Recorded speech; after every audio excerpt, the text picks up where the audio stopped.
Hello বন্ধুরা, কেমন আছেন? আশা করি খুব ভালো আছেন। আবারও চলে এসেছি টুম্পার রান্নাঘরে জনপ্রিয় একটা রেসিপি নিয়ে। রেসিপিটা দেখতে থাকুন। রেসিপিটা হলো মোরলা মাছ চচ্চড়ি। কী করে বানাতে হয় দেখতে থাকুন।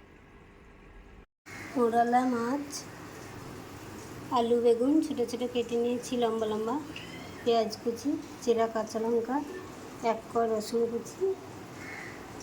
দেখতে থাকুন কী করে বানাই।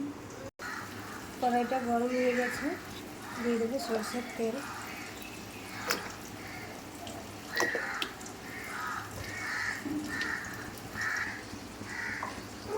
দিয়ে দেবো কালো জিরে,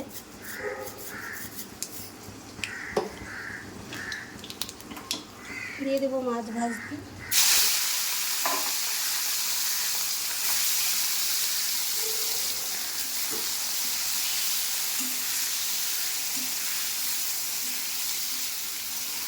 হালকা হালকা ভেজে নেব। হালকা ভাজা হয়ে গেছে, তুলে নেব মাছটা। মাছটা তুলে নিয়ে চলে এসেছি। দিয়ে দেবো রসুন কুচি, পেঁয়াজ কুচি, চেরা কাঁচা লঙ্কা, কেটে রাখা আলু,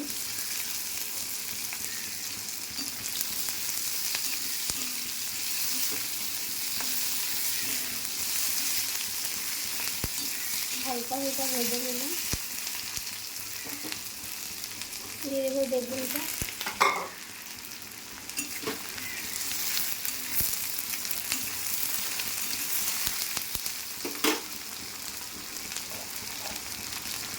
স্বাদ মতো লবণ, হলুদ গুঁড়ো, লঙ্কা গুঁড়ো,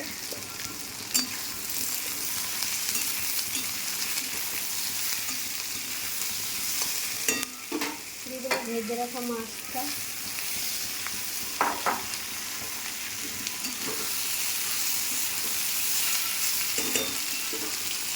10 থেকে 15 মিনিট চাপা দিয়ে দেবো মাছ কমিয়ে। দেখুন চচ্চড়িটা লাল লাল হয়ে গেছে, কত সুন্দর হয়েছে। দেখুন সব কিছু গোটা গোটা আছে, বেগুন আলু মাছ। এইটা এখন ঢেলে নেব। দেখুন নামিয়ে নিয়ে চলে এসেছি, কত সুন্দর হয়েছে দেখুন। ভিডিওটা ভালো লাগলে অবশ্যই লাইক করবেন, সাবস্ক্রাইব করবেন, শেয়ার করবেন, পাশে থাকবেন। আর কার কার রেসিপিটা ভালো লাগলো কমেন্টে অবশ্যই জানাবেন।